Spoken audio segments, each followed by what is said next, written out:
entonces eh, enfatizar algunos puntos y sobre todo aplicar, ¿no? Aplicar todo lo que ya sabemos, ¿no? A través de las preguntas que se han preparado en esta clase, ¿ya? Muy bien, entonces, ya sin más preámbulos, vamos a comenzar. Ya. Abarcamos literatura universal hasta el Renacimiento, ¿ya? Ese es el tema que han abordado, ¿no? Bien, pero vamos a comenzar, chicos, con una primera fase de preguntas sobre un tema que es clásico, pues, en los exámenes de admisión, es el tema de las figuras literarias, ¿no? Pero vamos a revisar preguntas sobre figuras literarias, ¿ok? Ya, entonces, comenzamos. Ya, ahí está. El tema de las figuras literarias. Ya, en este tema, chicos, hay que manejar bien los conceptos, ¿no? De las principales figuras que están señaladas en el prospecto de admisión, ¿no? ¿Ya? Primero lo general y luego vamos a lo particular, ¿sí? Para distinguir una figura de otra. Ya, ahí tenemos en este cuadro un resumen de las principales figuras literarias, sobre todo las que te interesan para postular, ¿no? Porque ojo que hay más de 100 figuras literarias, ¿no? Estas son las principales, ¿no? Primero lo general, chicos. Lo general es manejar, pues, la idea eh, de cada figura, ¿no? O sea, que la metáfora es un reemplazo o una igualación, que el símil es una comparación, que la hipérbole es una exageración, que la prosopopeya es personificación, que el hipérbaton es un desorden, que el epíteto es una adjetivación, que la anáfora es una repetición, que la elipsis es una omisión. Eso es lo general, chicos, es lo general. Pero luego tenemos que ir a lo particular, a los detalles. Claro. Entonces, cuando hablamos, por ejemplo, de metáfora, la metáfora tiene dos formas, chicos. Puede ser un reemplazo o puede ser una igualación. Reemplazamos A por B, una idea por otra. Pero ¿cuál es el criterio? Porque a veces todos podemos pensar que el lenguaje figurado en general es metáfora. Y no es así. La metáfora tiene una condición, ¿sí? Para que exista metáfora, dice, debo reemplazar una idea por otra. Pero ¿cuál es el criterio? ¿Mm? Ahí participamos con el chat, chicos, ¿ah? ¿Con qué criterio reemplazamos para hacer metáforas? Tiene que haber una condición, ¿sí? La condición es la semejanza. Tiene que haber semejanza. O sea, para construir una metáfora debo establecer una semejanza entre dos ideas, luego reemplazo una por otra, ¿sí? Por ejemplo, ¿no?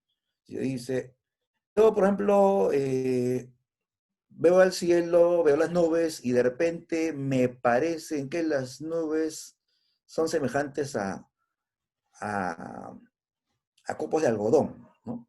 Se parecen, entonces puedo reemplazar una por otra y se genera este verso. El cielo se viste de algodón. Y obviamente que algodón se refiere a las nubes. He reemplazado una cosa por otra porque hay semejanza, ¿sí?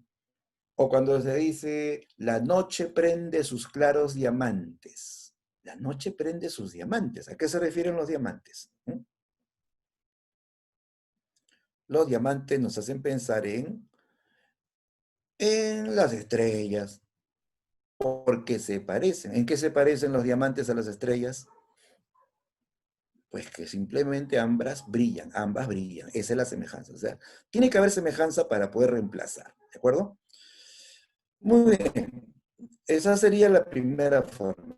La otra forma de metáfora es la igualación. ¿Ok? Igualamos dos ideas mediante el verbo ser. El verbo ser. De tal modo que se forma la estructura A es B. Ya, A es B. Es viene de ser, ¿correcto?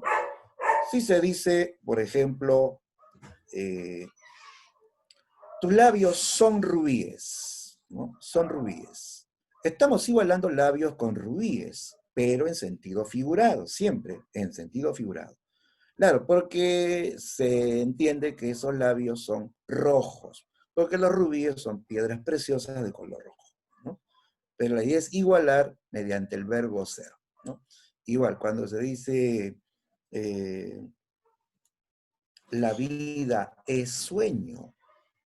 La vida es sueño es metáfora.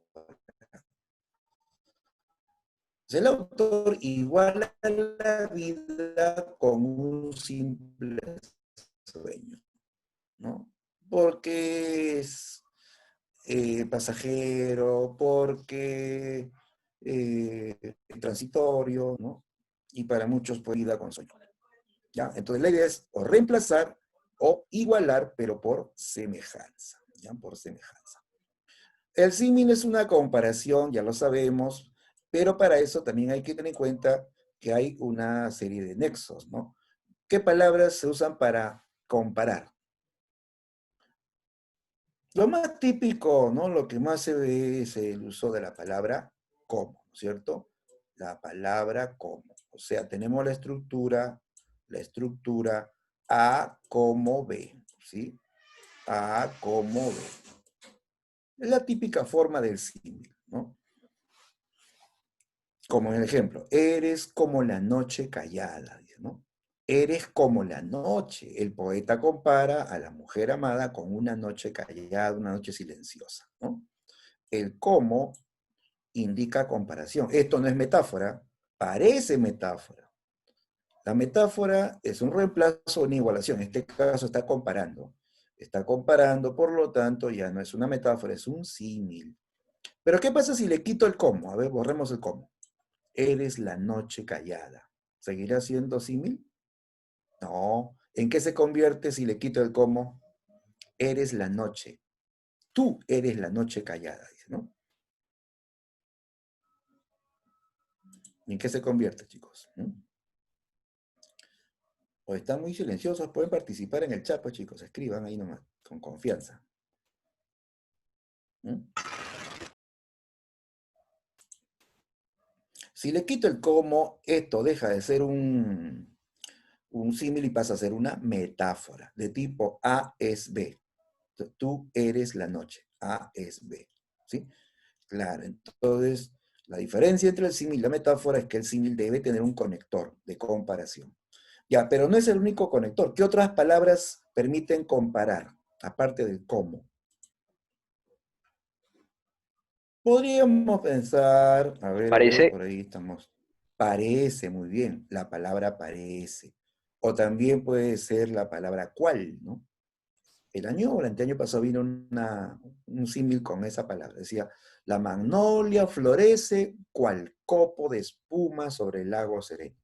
Florece cual copo de espuma. Ese cual está comparando. Ese cual equivale a decir cómo. O como dijeron por ahí, el verbo parecer, ¿no? Neruda dice en un verso, te pareces a la palabra melancolía. Te pareces a la palabra melancolía. Entonces, está comparando, ¿no? Mediante el verbo parecer, ¿correcto? Entonces, está bien. Debe tener nexos de comparación. Como, cual, parece, semejante a también. ¿Ya? Siguiente figura, la hipérbole. Ya pues todos sabemos que la hipérbole es una exageración. Consiste en exagerar la realidad. O sea, puedo exagerar la cualidad, puedo exagerar un estado de ánimo, puedo exagerar eh, una acción. La idea es exagerar la realidad, salir de lo real, que resulta insólito, ¿no? Por ejemplo, acá, te esperé bajo la lluvia 2 horas, 1000 horas. Te esperé 1000 horas, está exagerando, sino ¿quién te espera 1000 horas? A veces ni media hora te esperan, sino decir, te esperé 1000 horas es exagerado, ¿sí? Claro. O también cuando dicen, y por dolerme me duele hasta el aliento. Me duele hasta el aliento. Está exagerando, pues. El aliento no duele, pues está exagerando, ¿no? Y así. Nosotros también exageramos en nuestro lenguaje cotidiano, ¿no? A veces dicen, eh, me muero por ti, dicen, ¿no? Me muero por ti. Está exagerando, nadie se muere por otro, uno se muere solito, ¿sí? ¿No? Pero indica que está muy enamorado, ¿no? Entonces, la idea puede es simplemente agrandar la realidad, ¿correcto? Bien, sigamos. Tenemos luego a la prosopopeya. La prosopopeya, chicos, es personificar, es darle cualidad humana a lo que no es humano, ¿ya? Es personificar, como este ejemplito. Me lo dice la flor y el agua. Me lo dice la flor y el agua. O sea, que la flor y agua le están diciendo algo, como si fuesen personas que hablan, ¿no? Eso es personificación, eso es prosopopeya. Os digo, el día se suicida arrojándose al mar. Un momento, los días no se suicidan, ¿no? O sea, se habla del día como si fuese un ser humano que realiza la acción de suicidarse, ¿no? Eso es prosopopeya, ¿no? Otra figura, y muy frecuente, es el hiperbatón. ¿Qué era el hiperbatón? El desorden. ¿Pero desorden de qué? ¿Qué es lo que se desordena? ¿Mm? Simplemente se desordena la oración, el orden lógico de una oración. ¿Cuál es lo lógico? Normalmente una oración debe comenzar con el sujeto, ¿ah? Sigue el verbo, y luego le podemos añadir complementos del verbo, complementos de lugar, tiempo, modo, etc., ¿no? Entonces el orden lógico. Pero en la literatura se altera el orden con fin estético, para que sea más elegante o para que suene mejor. ¿No? Se puede alterar el orden, ¿no? Por ejemplo, si decimos, tus ojos he visto yo, date cuenta que está en desorden.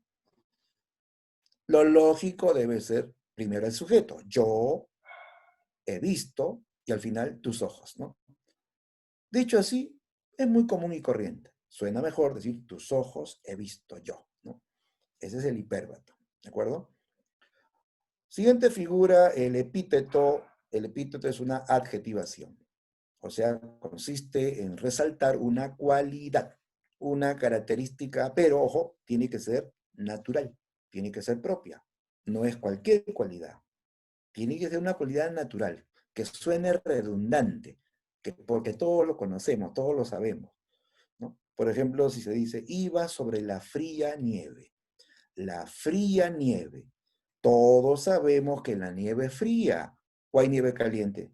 No, pues no. Es natural decir fría, es redundante decir fría a la nieve, ¿no? Igual les digo oscura noche, ¿no? Decir eh, caluroso verano, ¿no? Esos son expresiones con epítetos. Tiene que ser redundante, ¿ah? Si no, no es epíteto. Otra figura, la anáfora. Esta es la más fácil de todas. La reconoces observando, como dicen, al ojo. Porque vas a ver la repetición de la misma palabra. Una o más palabras se repiten al inicio de los versos, ¿sí? Al inicio de los versos, como en este caso, ¿no? Aquí fue Troya, aquí mi desdicha. Repite la misma palabra al inicio de los versos. Ojo, cuidado con las otras repeticiones, ¿sí? Porque puedo repetir en una misma línea, ¿sí? En una misma línea, ¿no? Eh, Si digo solo yo, solo yo, solo yo, estoy repitiendo solo yo, pero en una misma línea. ¿Será anáfora? No, eso no es anáfora. Ya, a eso se llama reduplicación. O sea, repito lo mismo, pero en una misma línea. Si repito al final de los versos, ¿será anáfora? Tampoco. Si se repite al final, se le llama epífora. ¿Ya? Epífora. Para la anáfora tengo que ver que se repita al inicio de los versos, ¿no? Como en este ejemplo, ¿no? Pueden ser varias, ¿ah? Varias palabras, como el monólogo de Segismundo, ¿no? Donde dice, ¿qué es la vida? Un frenesí. ¿Qué es la vida? Una ilusión, ¿no? Se repite toda una frase, ¿no? ¿Qué es la vida? ¿Qué es la vida? Pero al inicio. Eso es anáfora. Y por último tenemos el caso de elipsis. Elipsis es omisión, es omitir una palabra que se sobreentiende. Generalmente omitir verbos, ¿no? Los verbos a veces quedan sobreentendidos. No es necesario que esté escrito o pronunciado, se puede sobreentender. Como en este ejemplo. Yo voy por un camino, ella por otro. Ella por otro. Si no hubiese lo anterior, como que no tendría sentido, ¿no? Ella por otro. Pero por el contexto, yo voy por un camino, se entiende, ella va por otro. Esta coma, chicos, esta coma tiene la función de reemplazar al verbo, ¿sí? ¿Cómo se llama la coma que sustituye al verbo? Elíptica. Elíptica, exacto, muy bien. coma elíptica. Entonces, en la elipsis justamente se apela a la coma elíptica para sustituir un verbo que se sobreentiende, que es obvio, que no es necesario que se escriba, ¿no?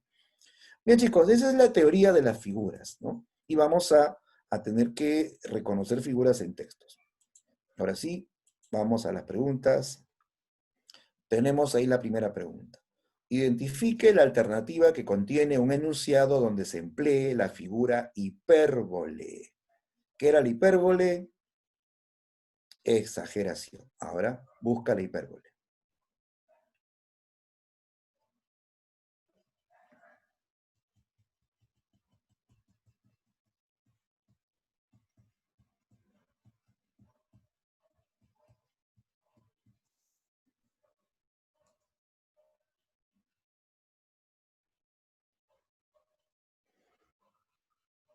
Bien, a ver, muchachos, respuestas, pongamos en el chat, ¿ya? O si quieren con el micro.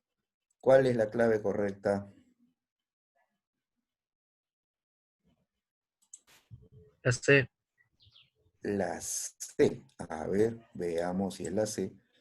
Mi llanto ya no consiente márgenes ni orillas. Asu.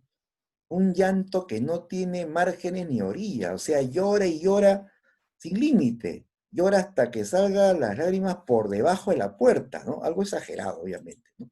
Es correcto. Se exagera la abundancia del llanto que rebasa todo límite, ¿no? Muy bien, excelente, es la C. Chicos, una pregunta. ¿Y qué cosa hay en la A? De amor bebí dulcísimo veneno. De amor bebí dulcísimo veneno.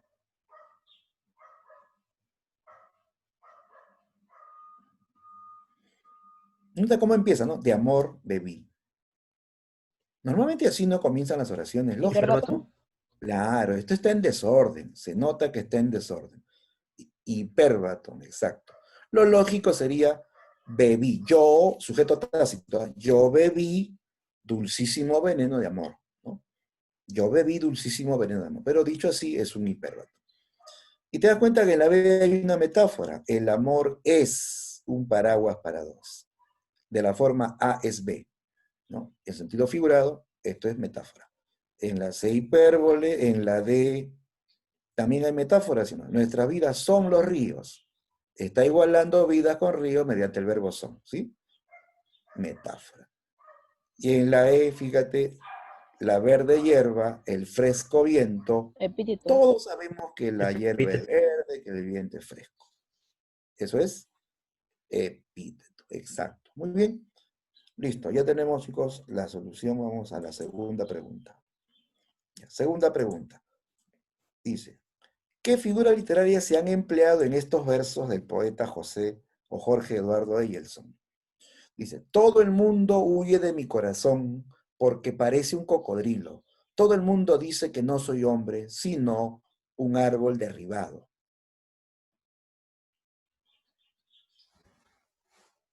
Ahí hay varias figuras, ¿ah?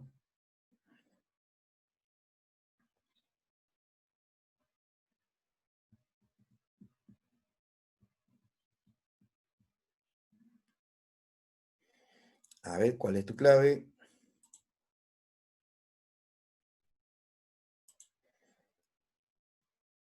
Estamos en la 2, ¿no? En la 2, ¿no? Ya, por ahí dice la C. Ya. ¿Seguros?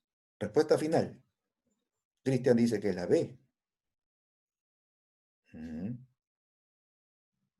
Algunos dicen la B, otros dicen la C, ¿no? A ver, vamos a verificar quién está en lo cierto. Ya, la B dice símil y metáfora, la C dice anáfora e hipérbole. Ya, sí se ve una anáfora, todo el mundo huye, todo el mundo dice, ¿no? Hay una anáfora, es cierto. Ojo que el verso, o mejor dicho, la idea termina en cocodrilo. Y viene la siguiente idea que repite todo, ¿no? Ya, pero el problema, chicos, es que aquí no veo hipérbole. Por otro lado, veo un símil. Dice, mi corazón parece un cocodrilo. Está comparando, ¿no? Su corazón con cocodrilo, es un símil, ¿sí o no? Dice luego, todo el mundo dice que no soy un hombre, sino un árbol derribado. O sea, soy un árbol derribado. No soy un hombre, soy un árbol derribado. Yo soy un árbol, está igualando a la persona con el árbol. Eso, chicos, es metáfora. ¿Ya? La respuesta es la B. ¿Ya? Hay símil en la comparación, mi corazón parece un cocodrilo, y hay metáfora cuando se iguala el hombre con el árbol. Soy un árbol derribado, ¿no? Claro, aquí se sobreentiende que es soy un árbol, pues la coma elíptica siempre, claro, hay una elipsis, pero no hay clave elipsis, pero se entiende que está aludiendo al verbo ser, ¿no? Soy un árbol derribado, ¿no? Bien, bien, esa es la B de beso. Sigamos, pregunta 3. Ya, esta es la última pregunta de figura. ¿Qué figuras literarias están presentes en los siguientes versos del poeta español Antonio Machado? Ah, ya, de Campos de Castilla, ¿no? Este verso. Caminantes son tus huellas, el camino y nada más. Caminante no hay camino, se hace camino al andar.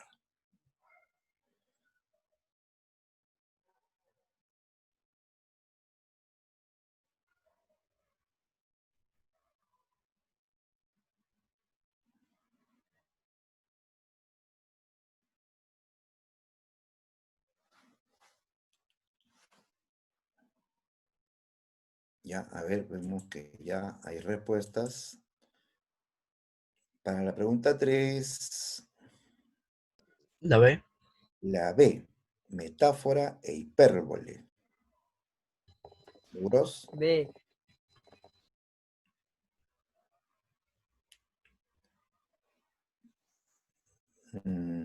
Ya. Algunos dicen que es la A, otros dicen que es la C también, ¿no?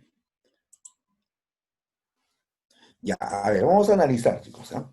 Ya, primero dice caminante y una coma, o sea, este es un vocativo, ¿de acuerdo? Le están hablando al caminante. Dice, son tus huellas el camino. Ya, este texto. Son tus huellas el camino y nada más.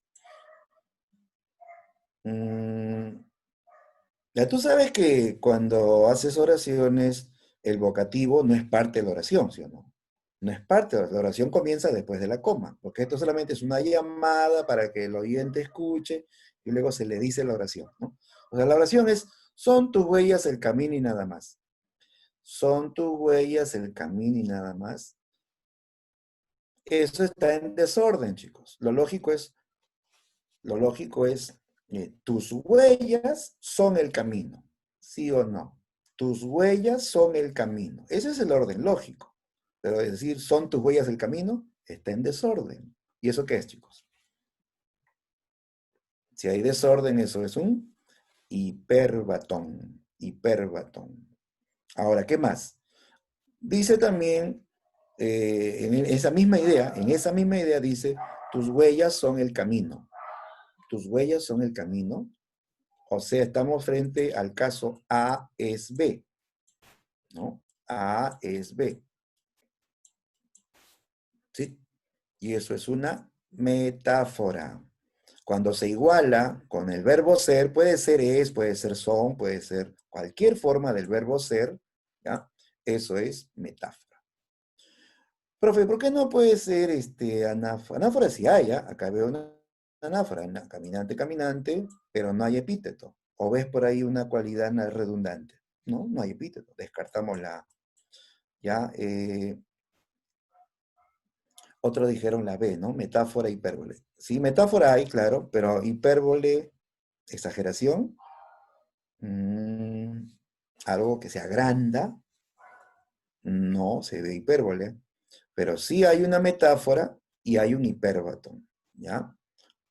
En este verso hay metáfora y ahí está. La metáfora se presenta al igualar las huellas del caminante y el camino,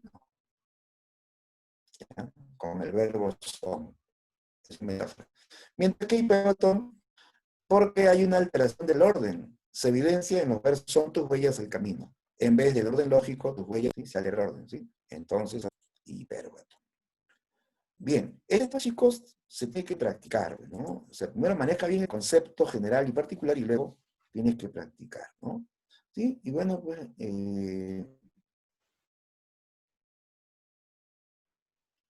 este tema es clásico, siempre viene una pregunta de eso, así que hay que practicarlo, chicos, constantemente, ¿ya? Siempre vamos ya a... Ya, esta pregunta, chicos, es sobre la Odisea de Homero, ¿no? La Odisea, ¿no? Un clásico de la literatura griega, de la épica griega, ¿no?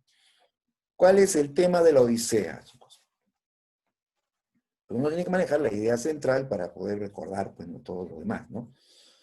Sabemos que la Odisea, pues, el tema, el gran tema, es el retorno, ¿no? De Odisea.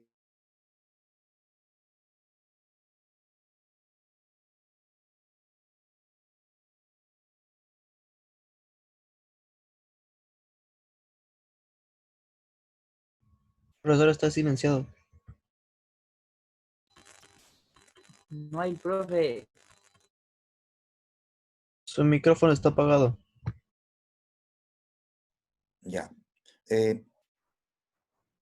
Está la tutora Millán para que nos dé el Profesor, anfitrión. le pasó el hospedador. Ah, ya. Ahora sí, ¿no? Ahora sí. Profesor, por rato se le escuchaba entrecortado. No sé qué pasó. Parece que es su señal. Sí, qué extraño. Entonces, entramos a el tema del clasicismo. Y ahí está la pregunta sobre Odisea. Ya le decía que el tema central ahí pues, es el regreso, el retorno de Odiseo. Es que conectan varios temas más. Está la idea de el amor a la patria y el amor a la familia. ¿Sí? Claro, ¿por qué crees que tantos años él lucha por regresar, enfrenta tantos peligros? Porque simplemente ama a su patria y ama a su familia, ¿no? Y Odiseo va a luchar por regresar a la patria. Enfrenta pues, monstruos marinos, cíclopes, sirenas, dioses, antagónicos, para volver a su patria, ¿sí? Pero vemos aquí también a un héroe que va, digamos, triunfando, va librándose de los peligros sin necesidad de usar la fuerza, ¿no? ¿Cuál es la virtud, cuál es, se puede decir, la característica más resaltante de este personaje?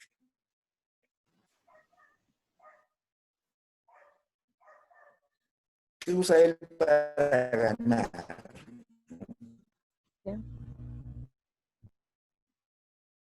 Simple y llanamente su astucia, ¿no? Su ingenio, ¿no? Él es el arquetipo del hombre ingenioso, astuto, ¿no? ¿No? Que vence en base a esto, ¿no? Ya, entonces, hablamos de un héroe astuto, ingenioso, que vence obstáculos hasta llegar a su patria, ¿no? Ya, a ver, vamos al grano, chicos. La pregunta dice, ¿cuál es la afirmación correcta sobre la Odisea de Homero? Ahí tenemos que revisar las opciones, ¿no? A ver, ¿es cierto esto? No, es falso, chicos, es falso. A Penélope todo el mundo le dice que Odiseo ha muerto. Es más, que ya tiene que elegir otro esposo, ¿sí o no? Hay pretendientes, Penélope es fiel, los rechaza, ¿no? Ella le esperó 20 años sin reemplazarlo, sin olvidarlo. Pues estas chicas quedan pocas, ¿sí o no? ¿Qué mujer esperaría 20 años a una pareja perdida? Penélope es única, ¿no? Homero siempre habla de estos personajes únicos, ¿no? Extremos, ¿no? La más fiel, el más inteligente o el más fuerte, ¿no? Bien, entonces aquí vemos que Penélope no va a recibir este augurio, más bien es el propio Odiseo, ¿no? Disfrazado de mendigo, que le va a decir que Odiseo volverá a la patria, ¿no? ¿Cuál es la clave entonces? Me están pidiendo lo correcto. Ya viste las opciones, ¿no? A ver.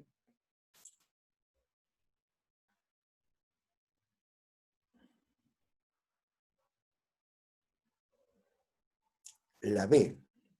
Ujú. Respuesta correcta. La clave correcta es la B. Odiseo se torna narrador ante el rey Alcínoo en Feacia. Es cierto. En esta escena, Odiseo le cuenta al rey todas sus aventuras, ¿sí? Esas aventuras que abarcan más o menos 3 años, él se las cuenta al rey. Y en esta parte también la historia salta al pasado, ¿no? Salta al pasado, es un recuerdo de las aventuras que vivió años atrás. ¿Cómo se llama este recurso, chicos, de saltar al pasado, ¿no? Y luego regresar al presente? Flashback. El flashback. ¿Ya? Muy bien. Ya, una aclaración, chicos. El flashback es un salto al pasado, pero es fugaz. Es un recuerdo rápido. O sea, recuerda y regresa al toque al presente. Pero en este caso es un flashback más largo, ¿no? Porque salta al pasado y cuenta 3 años de aventuras, ¿no? Y luego vuelve al presente. Cuando el salto es más largo, recibe un nombre particular, se le llama, a eso se le llama raconto, ¿ya? Cuando el salto al pasado es largo, o sea, el retorno también demora más, a eso se llama raconto, ¿ya? Flashback entonces es más rápido. Ya, entonces aquí se aplica la técnica del raconto y Odiseo va a recordar el pasado. Entonces en esta parte él se vuelve narrador y a la vez protagonista, ¿ya? Muy bien, es correcto, ¿eh? La clave es la B. Profe, ¿y por qué no puede ser la C? La obra inicia con la destrucción de la ciudad de Troya. Bueno, muchos piensan que la Odisea es la continuación inmediata de la Ilíada, ¿no? Pero no es cierto. La Odisea comienza por un punto intermedio. La Odisea comienza cuando, bueno, con la escena de la asamblea de los dioses para decidir la libertad de Odiseo, ¿no? Atenea le pide a Zeus la libertad de Odiseo, ¿no? Y se va a dar la liberación, ¿no? Pero para esto ya han pasado muchos episodios, ya pasó las aventuras, ya mucho atrás está la destrucción de Troya. De la Odisea no comienza por un inicio, no valga las redundancias, ¿no? Inicia por un punto intermedio, ¿no? Entonces descartamos por eso la C. Bien, entonces la clave era la B, Odiseo se vuelve narrador en Feacia. Sigamos, pregunta 5. Ya se adelantó la clave. Bueno, este es un fragmento de la Odisea, pues si tú lo lees aquí vas a encontrar la escena de Odiseo que se encuentra con la hechicera Circe. ¿Quién era Circe? La bruja, ¿sí o no? La hechicera, la que convirtió en cerdos a los griegos, ¿sí? Claro, aquí se dice, ¿no? Justamente esta escena. ¿Quién y de dónde eres? ¿Dónde tienes tu ciudad y tus padres? Estoy sobrecogida de admiración porque no has quedado hechizado a pesar de haber bebido estos brebajes, ¿no? Nadie, ningún otro hombre ha podido soportarlos una vez que los ha bebido y han pasado el cerco de sus dientes, ¿no? Claro, o sea, ¿quién eres tú que soportas mis hechizos? ¿Quién está hablando? La hechicera, ¿no? La hechicera Circe, ¿no? Claro. Ujú. Así es. Entonces, esta es la escena en que Odiseo, pues al final se queda con Circe, ¿no? Claro, porque la hechicera no quiso devolverle a sus hombres. A no ser, le dijo, que te quedes esta noche conmigo. Y la bruja lo convenció. Odiseo al final pues tuvo que quedarse, ¿no? Con ella. Tuvo que sacrificarse. Lo hizo por los muchachos, ¿no? Y pasó la noche con la bruja Circe, ¿no?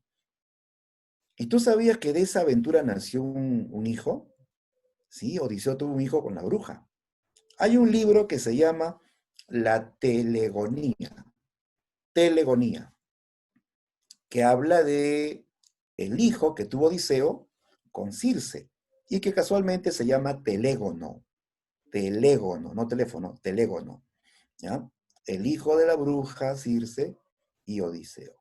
Ahí cuentan que Telégono creció, invadió Ítaca y se enfrentó a su padre, Odiseo, sin saber, pues, ¿no?, que era su padre. Dice que Odiseo lucha contra Telégono, lo derriba, estaba a punto ya de matarlo con su lanza, y algo en el corazón le dice que no lo haga. Y él baja la lanza, tira la lanza y se va.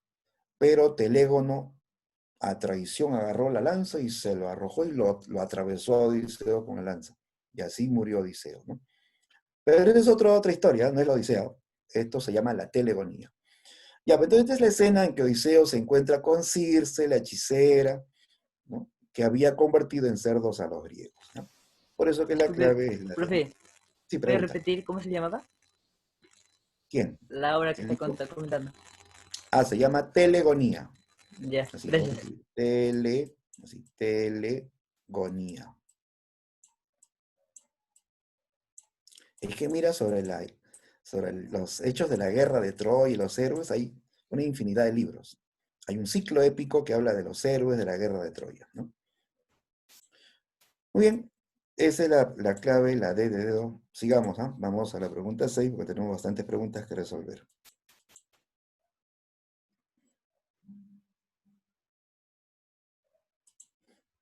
Ya, pregunta 6. Ya, sobre el tema de teatro griego, ya donde nos piden analizar la tragedia de Edipo Rey. ¿Ya? Ya, a ver, partamos de la premisa de que Edipo Rey es una tragedia que está basada en un mito. Ten en cuenta eso. La tragedia de Edipo Rey se basa en un mito, el mito de Edipo, que obviamente es más antiguo que la tragedia, ¿sí? Los griegos ya sabían el mito de Edipo antes que exista Edipo Rey. Era una historia larguísima. La historia de Edipo, la historia de su padre, de su abuelo, hasta de su bisabuelo. Es larguísima, ¿ya? Entonces, basado en ese mito, Sófocles construye la tragedia Edipo Rey. Y no va a presentarnos toda la historia completa, sino la parte final, ¿sí? La tragedia representa la parte final del mito de Edipo, la parte más dolorosa, la parte en que Edipo descubre la horrenda realidad. ¿Qué descubre? Que está casado con su propia madre, ¿sí? Que ha tenido 4 hijos con su propia madre y que años atrás fue asesino de su propio padre. O sea, la tragedia muestra cómo Edipo descubre la verdad, ¿ya? Y todo eso ocurre en un solo día, en un solo lugar, con un solo conflicto. ¿Cómo se llama eso, chicos? De una sola acción, un solo tiempo, un solo espacio. No. ¿La unidad aristotélica?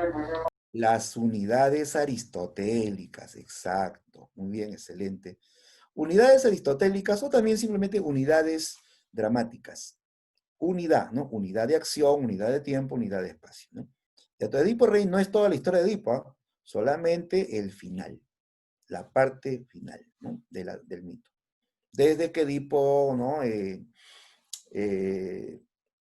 informado de la peste en Tebas, y él ordena que se investigue, ¿no?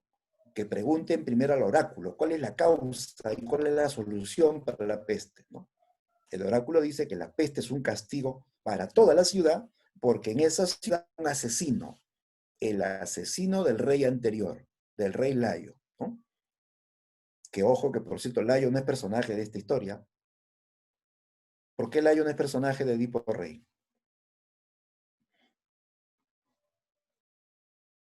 Porque simplemente está muerto.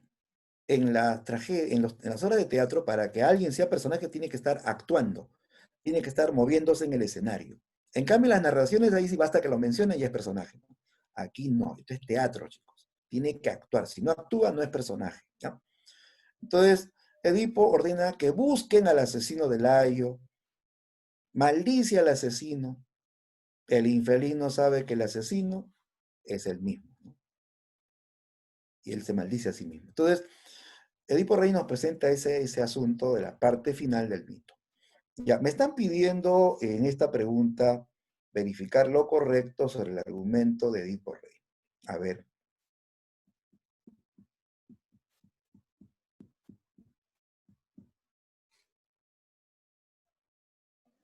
¿Cuál es la clave, chicos? ¿Ah? ¿Cuál es la respuesta?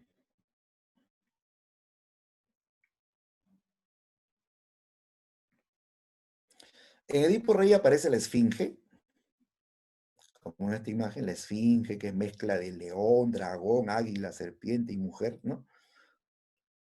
No, la esfinge está en el mito, no está en la tragedia, ¿no?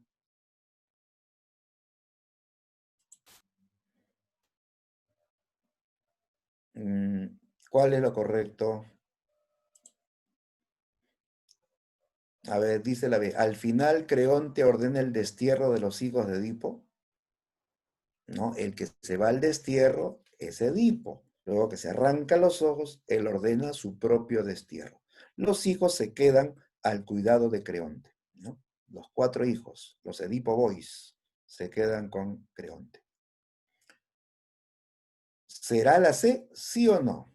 Yocasta, madre de Edipo, se suicida al interior del palacio. ¿Qué dicen?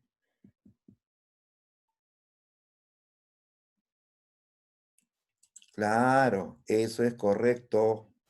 Eso es correcto. ¿Ya? Eh,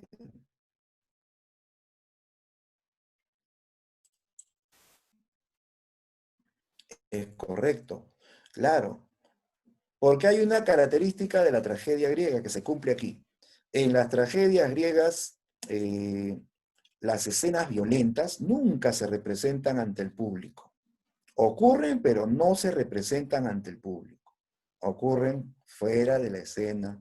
O simplemente se mencionan, se sugieren, pero no se representan ante el público. Y la reina se va a suicidar fuera del escenario, ¿ya? Fuera del escenario. O sea, la reina se entera que está casada con su hijo, como que se perturba, grita, llora y se va corriendo. Se escuchan gritos, maldiciones de la reina.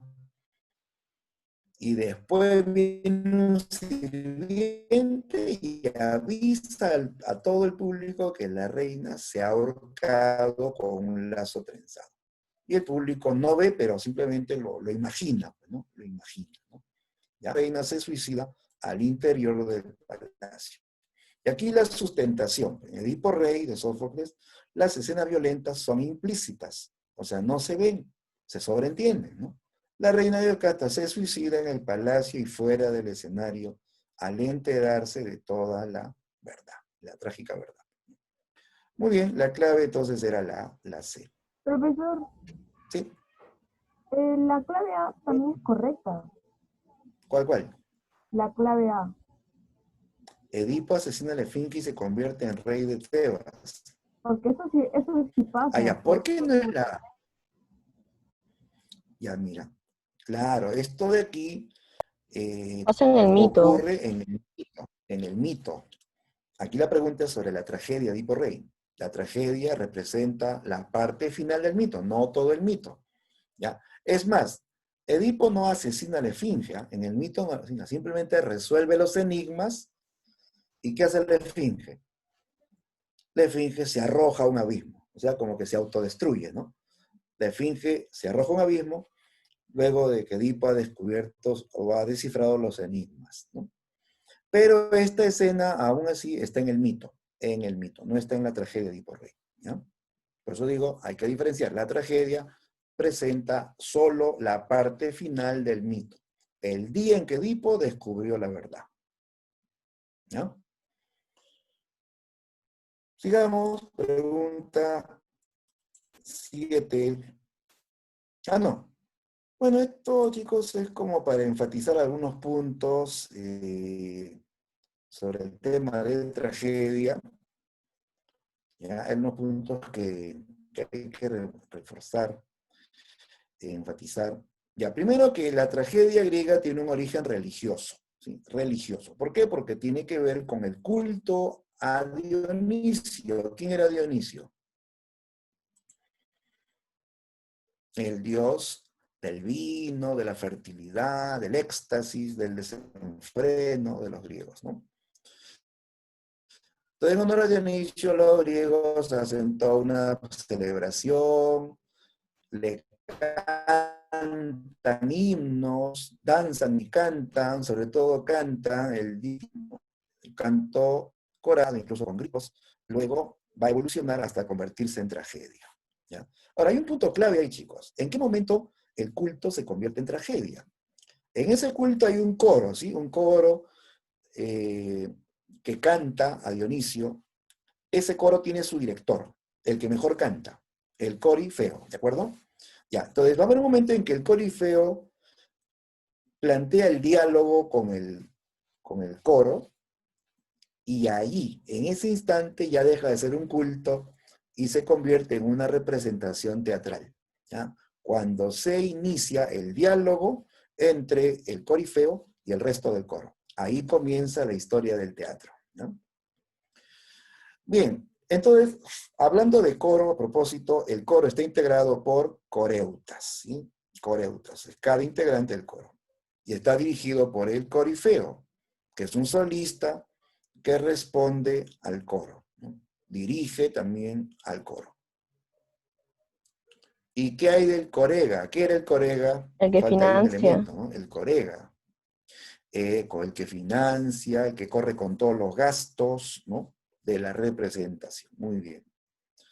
Y no olvides que la finalidad máxima de la tragedia es la catarsis, que es la purificación. ¿Cómo es eso de purificación, profe? Claro, los griegos ven la obra trágica y sienten una fuerte emoción, se identifican con lo que ven y sienten una fuerte emoción. Algunos sienten miedo, otros sienten mucha pena, hasta se ponen a llorar, ¿no? Pero todos salen al final con la idea de que han aprendido algo, de que han reflexionado viendo esa historia trágica y salen liberados. Ellos dicen, soy libre, a mí no me va a pasar lo que a ese pobre desgraciado le pasó, yo ya aprendí, ¿no? Le sienten que la tragedia les ha enseñado algo, ¿no? Les ha limpiado el alma, les ha limpiado de sus pasiones, ¿no? Y ellos buscarán ser mejores personas, ¿no? Entonces es el fin catártico, ¿no? De purificar el alma del espectador, ¿no? Ya, por otro lado, las tragedias tienen características también propias. Los protagonistas siempre son nobles, ¿ya? No hay personajes o protagonistas plebeyos, ¿no? O sencillos. Siempre son reyes, son príncipes, son dioses, o en un lugar, la tragedia tiene una concepción fatalista. O sea, siempre se va a hablar de un destino inevitable impuesto por dioses. O sea, con estas obras se enseñaba de que el destino no estaba en manos del hombre mismo, sino en manos de sus dioses. Y que ese destino era inevitable y para remate malo, que no había forma de escapar del destino malo, ¿no? O sea, los griegos tenían esta mirada un tanto pesimista de la vida, ¿no? Que el destino ya está trazado por los dioses y que toda lucha es inútil, ¿no? ¿Sí? Pero ¿cuál es lo grandioso de esto? Miren, a pesar que el héroe trágico sabe que va a fracasar, él lucha. A pesar que sabe que va a fracasar, lucha. Ahí radica su grandeza, lucha, ¿no? Por eso es un héroe. Si no lucha, es un cobarde, ¿no? Entonces se habla de héroes que a pesar que saben que van a fracasar al destino, van a luchar, ¿no? Como Edipo, ¿no?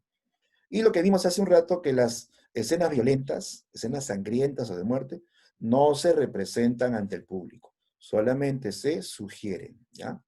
No se representan, se dan a entender nada más.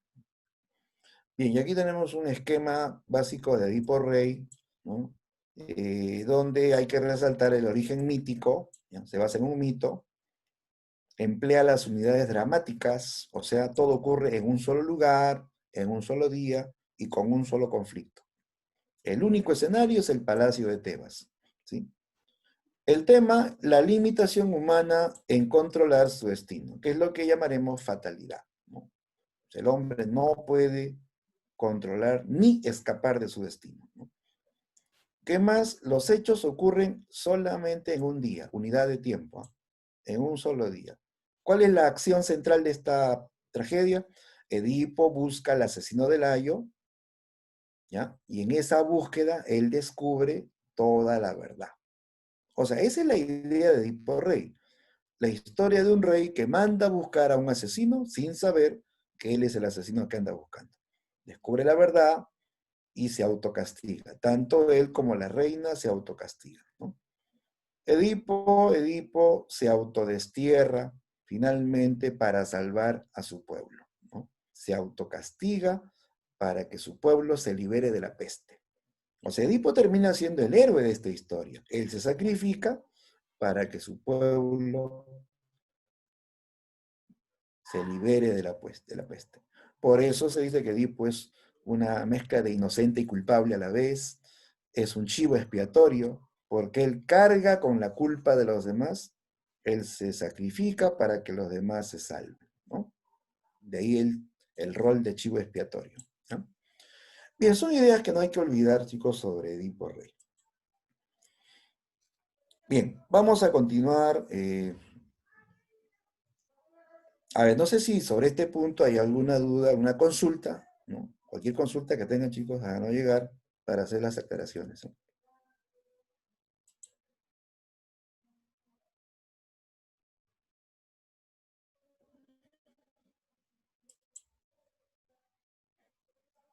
Ya, si hubiesen consulta, me avisan para yo ver el chat y respondo, ¿no? Ya, vamos a, entonces, mientras tanto, avanzar. Seguimos. Ya, a ver, vamos a revisar preguntas de literatura medieval. ¿Cómo estamos en medieval? Ya, la 7. Dice, según los poetas de la escuela toscana Dolce Stil Novo, la mujer, a ver, según la escuela toscana Dolce Stil Novo, ¿cuál es la visión de la mujer en esta escuela italiana?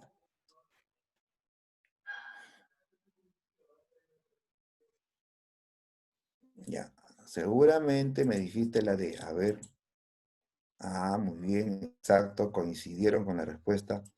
Es la D, claro. O sea, se trata de una escuela poética que se formó en Italia, en la región toscana, donde el más ilustre representante fue Dante Alighieri, ¿ya? Dante participa en el Dolce Stil Novo. Un momentito que se está adelantando.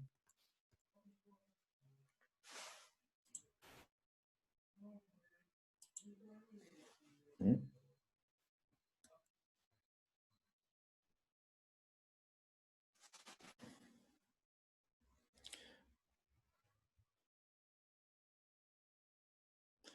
A ver qué pasó. La pantalla se fue un ratito, ¿ah?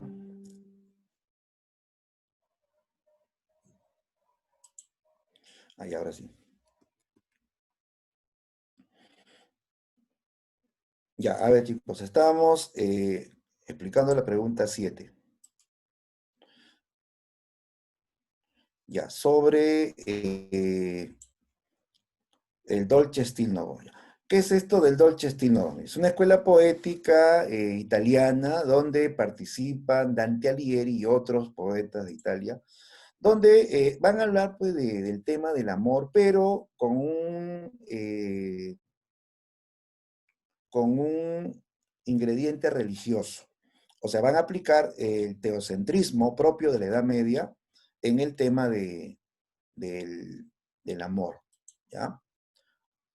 Sí, en el tema del amor. O sea, ellos decían pues que amando a la mujer se estaban acercando a la perfección de Dios, ¿sí? Claro que la mujer pues era una suerte de ángel, de Dios en la tierra, ¿no? Y que amando a la mujer se estaban acercando a la perfección de Dios, ¿no? Como ves esta imagen, pues la mujer como un ángel, ¿no? Virtuoso, bello, ¿no? Entonces, esa es la visión pues, que se tenía de la mujer en esta escuela. O sea, idealiza a la mujer, presenta a la mujer ángel. Es más, le decían Donna Angelicata, que significa dama angelical, ¿ya? Bien, por eso la clave es la D. Y no olvides que Dante fue parte de este grupo. Y Dante aplica este concepto. Dante idealiza a una musa, ¿no? Y todos sabemos que la musa de Dante fue Beatriz, ¿sí? Beatriz Portinari, ¿de acuerdo? Bien, entonces, Dante fue pues la figura más notable del Dolce Stinovo, escuela que idealizó a la mujer. Vamos a la 8. Según el argumento de la Divina Comedia de Dante, ¿cuál es el espacio del infierno en el que se encuentran las almas de los grandes sabios de la antigüedad? ¿Dónde están los sabios de la antigüedad? Está apareciendo la respuesta sola. A ver. ¿Dijiste la A? Ya, sí, sí. Ahí veo David Vargas dijo que la A. Algunos dudaron la B. Es la A, chicos, el limbo. Claro, que es el primer círculo del infierno de Dante Alighieri. ¿De acuerdo? El limbo era un lugar indefinido que estaba en el infierno, pero que no parecía infierno. Ya no parecía infierno porque es un jardín inmenso donde están las almas de los eh, arrepentidos. Un ratito, no. A ver, un ratito. Vamos a volver.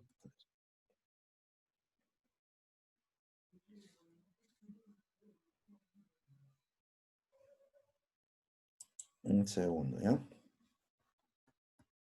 ¿Ya ven la pantalla, chicos? A ver, confirman si se ve la pantalla. Sí, profe. La pregunta 8. ¿Sí, no? Ya.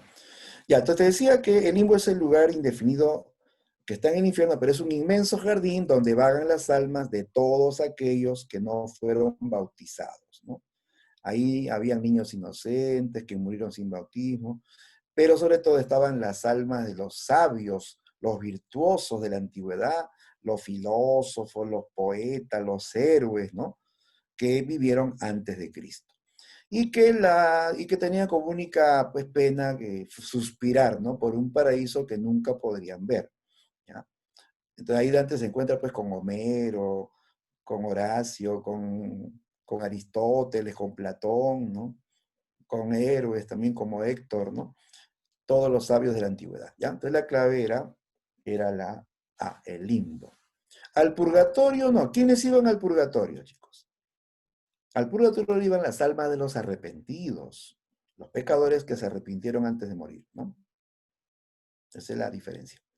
A ver, la 9. En la Divina Comedia se puede entender que Virgilio representa una alegoría o concepto del humanismo debido a que. ¿Por qué Virgilio representa una alegoría del humanismo? A ver, ya tenemos respuestas. La D. Correcto, muy bien, exactamente, es la D. Claro, a ver, sustentemos esto, chicos. ¿Quiénes eran llamados humanistas? ¿O por qué se les llamaba así, no? Humanistas, ¿no? Esto comienza en Italia, chicos, ¿sí? Ya hacia el siglo XIV ya aparecen los primeros humanistas, ¿no? Humanistas eran los estudiosos de la cultura clásica, ¿ya? De la cultura clásica. De la cultura clásica, ¿ya? Los que estudiaban a los griegos y a los romanos, y van a retomar sus valores, ¿sí? Los humanistas, por ejemplo, le rinden culto a la razón, van a revalorar al hombre como centro del mundo, ¿sí? Entonces, esos valores de la antigüedad clásica van a ser retomados por los humanistas. Entonces, el humanismo valora mucho Profe, la suena razón y entrecortado. valora también al hombre como. Ya, un ratito, vamos a ver qué pasa.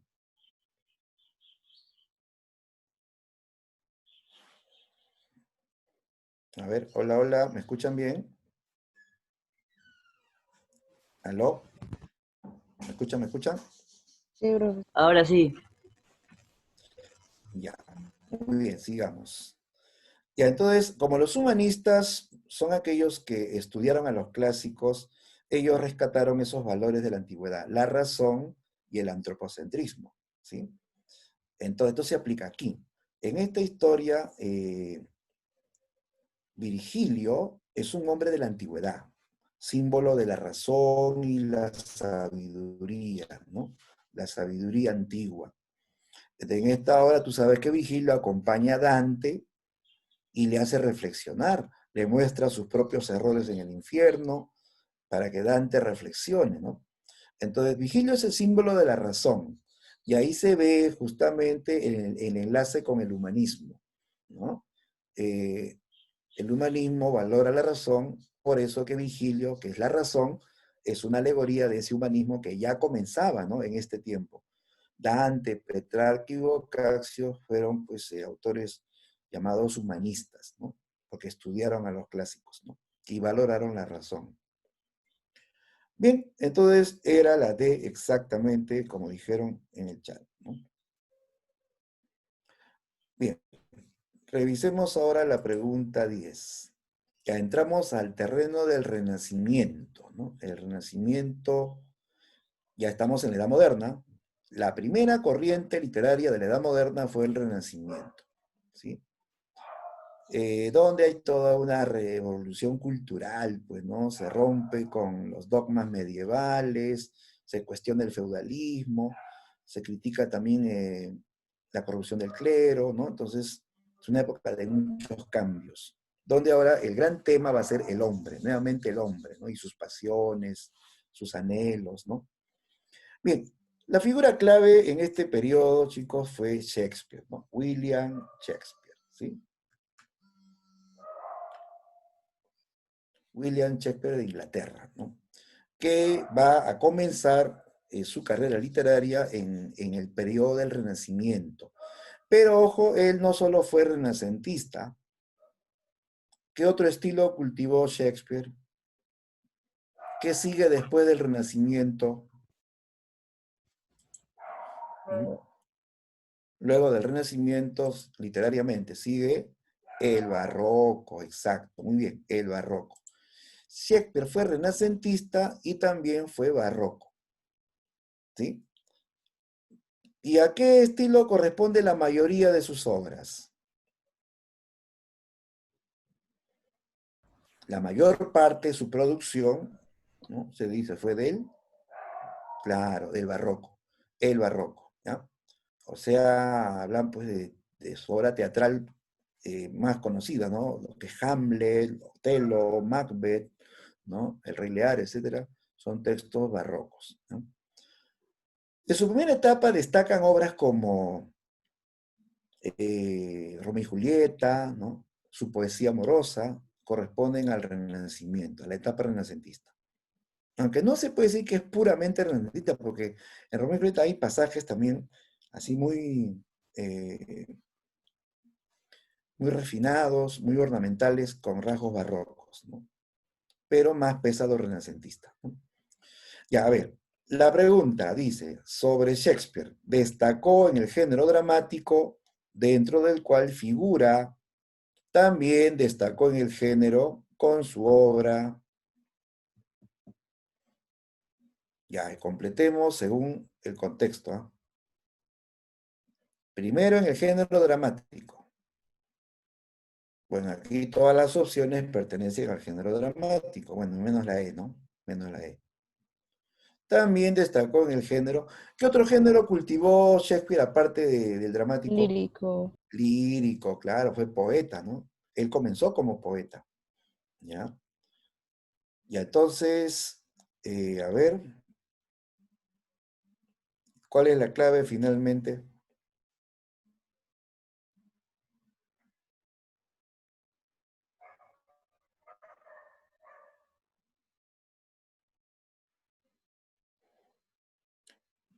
Viendo las opciones, podríamos pensar en la B o en la D, ¿no? Porque dice, tengo texto dramático y también tengo que destacar el género lírico.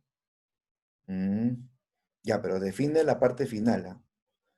Destacó en el género lírico con su obra La Tempestad o Venus y Adonis. Beso. La B de Bemba. Venus y Adonis, claro, este es un texto poético. William Shakespeare escribió el poema Venus y Adonis inspirado en un mito griego, ¿no? El mito de Venus y Adonis. ¿Han oído ese mito? Según la mitología, Adonis nació producto de un incesto, ¿ya? De un incesto. Y fue despreciado y a él lo rescata Venus, la diosa Venus, y lo entrega a Perséfone para que lo críe, ¿ya? Adonis crece, dice que era un muchacho sumamente apuesto, hermoso y eternamente joven, ¿no? Y Perséfone se enamoró de Adonis. Y Adonis pues salía a la tierra a cazar y Venus lo vio jovencito, hermoso y se enamoró de él también, ¿ya? Y quiso pues tenerlo para ella. Y aparece Perséfone y se pelearon las dos por Adonis, ¿ya? Se enfrentaron las dos por Adonis. Viene Zeus y hace de juez. Y él impone la norma, ¿no? Que van a compartir Adonis. Que un tercio del año Adonis será para Venus, que el otro tercio será para Perséfone, y el otro tercio sería para él, para el mismo Zeus. Zeus también se había enamorado de Adonis, ¿no? Entonces, basado en ese mito, Shakespeare hace un poema donde menciona la gran pasión de Venus por Adonis, ¿no? Es un poema, pero basado en la mitología. Es que los clásicos o los renacentistas se inspiraban en la cultura clásica, por eso que hay mucha influencia de la mitología, ¿no? Claro, y Hamlet es un clásico, pues, del teatro de Shakespeare, ¿no? La tragedia de la duda y la venganza, ¿no? Muy bien, entonces la clave correcta era la B. Está bien, ¿eh? La B.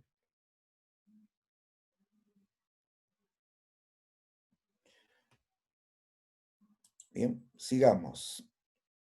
Ya, la pregunta 11. Ya, nos dan un fragmento de Romeo y Julieta y nos piden verificar lo correcto. A ver, leamos el texto. Dice Romeo, el manto de la noche me oculta sus miradas, pero si no me quieres, déjalos que me hallen aquí. Es mejor que termine mi vida víctima de su odio, que se retrase mi muerte, falto de tu amor. ¿Te das cuenta que ese lenguaje es pues metafórico, poético, ¿no? Que Shakespeare era poeta, por eso que cuando él escribe los guiones de teatro, usa ese lenguaje de la poesía, ¿no? Luego dice, Julieta dice, ¿no? ¿Quién fue tu guía para descubrir este sitio? Y Romeo dice, amor. Mi guía fue el amor, que fue el primero que me incitó a indagar. Él me prestó consejo y yo le presté mis ojos. No soy piloto. Sin embargo, aunque te hallaras tan lejos como la más extensa ribera que bañe el más lejano mar, me aventuraría por mercancía semejante. Asu. O sea que él la buscaría en el rincón más lejano del mundo, ¿no? Ya, pero nota que al comienzo Romeo dice, la noche me oculta de sus miradas. ¿Por qué? Porque Julieta le dice, estás en peligro, ¿qué haces aquí? Si te encuentran te van a matar. Mi familia odia a los Montescos, ¿sí o no? Claro. Entonces,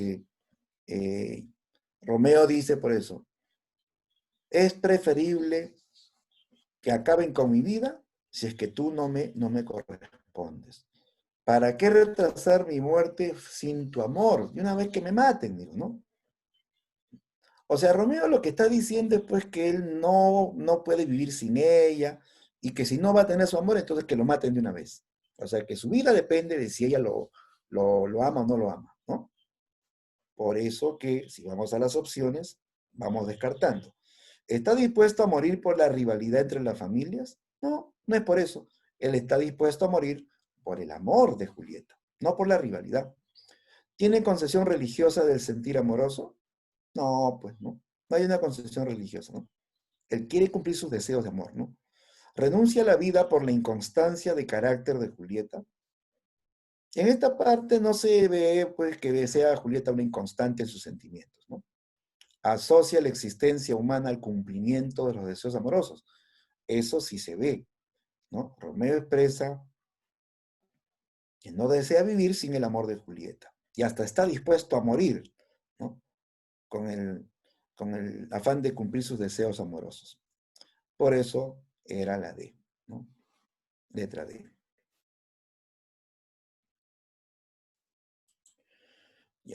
Ahí está.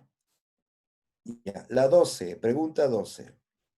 La rivalidad entre Montescos y los Capuleto identifica a Romeo y Julieta de William Shakespeare como una.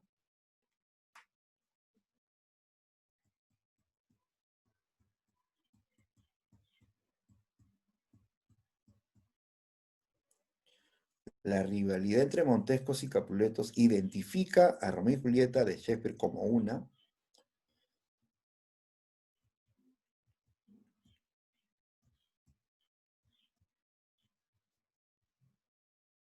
Seguramente me vas a decir la D. ¿Será la D?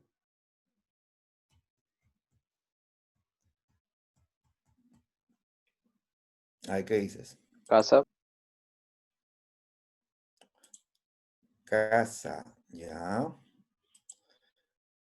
Claro que sí, respuesta correcta, la C de casa. Claro, la premisa es la rivalidad entre Montescos y Capuletos, ¿no? Identifica esta obra como. O sea, una obra la identifica como una tragedia en donde un tema que se va a desarrollar es la lucha por el poder, ¿no? Claro, Montescos y Capuletos se enfrentan por el poder. O sea, esa rivalidad es política, ¿ya? No es una rivalidad, digamos, social, porque sean diferentes clases sociales, no, política, luchan por el poder, ¿ya? Se matan incluso por el poder en Verona, ¿no? ¿Por qué no puede ser la de historia donde es imposible el amor juvenil entre Romeo y Julieta? Digo, porque el amor de Romeo y Julieta es real. No es que él esté ilusionado y solamente sueña con ella y nunca lo logra. Ellos llegan a vivir su historia de amor, ¿sí? Ellos se casan en secreto y hay una escena en que Julieta y Romeo van a tener su noche de bodas, ¿no? ¿Sí o no? Se consuma el matrimonio, ¿no? ¿Sí? Entonces, no es un amor imposible, no es un amor platónico, ¿no? Es un amor real. Incluso la muerte no acaba con ese amor. Julieta dice al final, ¿no? Antes de clavarse el puñal, dice, gustosa te ofrezco mi alma para que nadie más goce del amor que tú supiste sembrar en mí y para que nuestras almas se junten en la mansión de la eternidad, dijo, ¿no? De la eternidad, o sea, su amor nunca va a morir, ¿no? ¿Ya? Claro que es un amor que va a tener obstáculos, eso es cierto, pero no es un amor imposible, ¿ya? Lo cierto para esta pregunta es que la rivalidad genera que un tema clave de la obra sea la lucha por el poder. Y ahí ponemos la sustentación. La rivalidad es política entre familias, y esto verifica que la lucha del poder sea un tema central de la obra. Uno de los temas, ¿no? Porque el tema principal es el amor juvenil, un amor juvenil apasionado, ¿no? Muy apasionado, ¿ya? Y ojo, justamente quiero resaltar finalmente este tema del suicidio de Romeo y Julieta, ¿no? Un suicidio distinto. Ellos no se suicidan como otros que se suicidan por decepción, por desilusión amorosa. ¿Por qué se suicidan Romeo y Julieta? Simple y llanamente por amor, ¿ya? Se suicidan por amor. Julieta ofrenda su vida por Romeo, así como Romeo ofrendó su vida por Julieta. O sea, el amor como un sacrificio, ¿no? Máximo, entregar la vida por el otro. Claro, entonces se suicidan por amor, ¿ya? Por eso que Romeo y Julieta es la tragedia máxima, pues, del amor juvenil. Un amor apasionado, tan apasionado que se suicidaron, ¿no? Se suicidaron, ¿no? Muy bien, ya con esto sí hemos completado ya las preguntas del tema, ¿ya? Ahora dejo abiertos, chicos, unos minutos para que puedan hacer sus consultas, ¿no? ¿Ya? Hagan sus consultas en estos minutos que quedan para ya ir terminando, ¿ya? Profe, disculpe, estas diapositivas sí lo va a pasar al intranet, ¿no? Sí, lo voy a poner en el intranet. Ya. Chévere. Claro, sí, sí, tiene que estar en internet.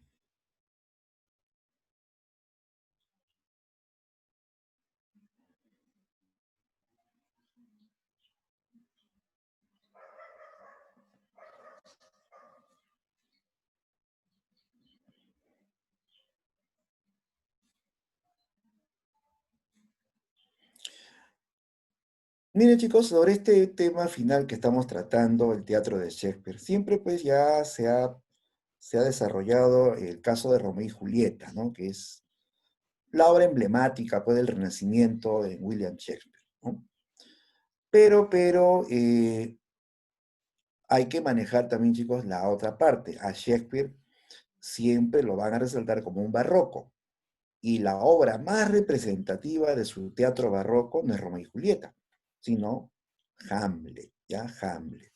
Tienes que tener también información, manejar cierta información sobre Hamlet, porque eso lo representa a Shakespeare como un autor barroco. ¿Y cuál es la idea del barroco en Hamlet? Mira, porque ya vino una vez una pregunta que no era pues así centrada en Romeo y Julieta, ¿no? Que es lo más conocido de Shakespeare, ¿no? Sino en Hamlet. Pero la pregunta era indirecta. ¿Por qué Shakespeare es un autor barroco, no? ¿Y por qué Hamlet, no? ¿Por qué, por ejemplo, la obra Hamlet muestra carácter barroco? Sucede pues que Hamlet es una obra que tiene muchas características de barroco. Una de ellas es la elevación del pensamiento, tiene un tema más profundo, más filosófico. La obra está llena de reflexiones sobre la vida, sobre la existencia humana, ¿no? Hamlet constantemente hace monólogos sobre la vida, sobre la existencia, ¿no? ¿No? Eh, por ejemplo, todos recuerdan esa frase de ser o no ser, ¿no? ¿Sí o no? ¿Y qué significa eso? ¿Por qué él dijo ser o no ser? He ahí el problema. Si tú ves la obra, él está en ese momento con un cuchillo en su mano. Él ha descubierto que a su padre lo han matado. Según el fantasma, lo han matado, ¿no? Que el asesino es su propio tío y cómplice del asesino su propia madre. Hamlet siente que el mundo se le viene abajo, pues, ¿no? Que el mundo está lleno de maldad, de hipocresía, de corrupción, ¿no? Y entonces él dice, ser o no ser. O sea, existir o ya no existir. ¿Vale la pena vivir en un mundo de corrupción, de maldad, ¿no? De hipocresías? ¿O es preferible morir? Por eso que está con el cuchillo en la mano, ¿no? Hamlet se debate, está dudando entre seguir viviendo o morir, ¿no? Entonces, la obra está llena de reflexiones, ¿no? Entonces, es como que te pregunta a ti, ¿vale la pena vivir en un mundo de maldad, de corrupción? Entonces, uno tiene que tomar una decisión, ¿no? Yo digo, sí, vale la pena. Porque a pesar de que hay, pues, problemas, maldades, sufrimientos, ¿no? Uno tiene la oportunidad de luchar, ¿sí o no? En esta vida, ¿no? Claro, ¿no? Ya, entonces hay reflexiones. Después también usa técnica compleja. En la obra Hamlet utilizan una técnica que se llama la ratonera. La ratonera, ¿ya? Es una técnica que consiste en incluir una obra de teatro dentro de la obra de teatro, ¿ya? O sea, teatro dentro del teatro. Esto ocurre cuando Hamlet lleva a unos comediantes al palacio para que representen una obra donde a un rey lo matan vaciándole veneno en el oído, tal cual mataron a su padre, según el fantasma, ¿no? O sea, los personajes de Hamlet van a ver una obra de teatro en el palacio. Entonces tú estás leyendo Hamlet y de pronto estás leyendo ahora ya la obra incluida, ¿no? Entonces eso le da complejidad a la obra, le da complejidad de que haya una obra incluida dentro de la obra Hamlet. Y el lenguaje, pues, más culto, más refinado, más metafórico, por su complejidad formal. Esta obra es representativa del barroco, ¿ya? Del barroco de William Shakespeare. Bien, bien. ¿Alguna pregunta, muchachos? ¿Alguna consulta? Para ir cerrando ya nuestra sesión.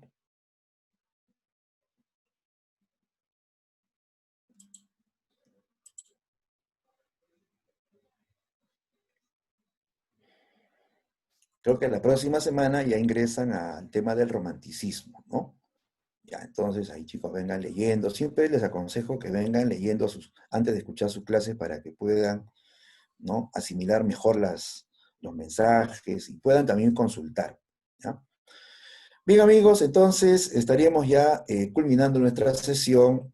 Ya, fue un gusto haber compartido este tiempo con ustedes y ya nos veremos en otra oportunidad. ¿Ya? Entonces, hasta la próxima. Chao con todos, cuídense. Nos Gracias, vemos, profesor. muchachos. Gracias, profe, cuídese mucho.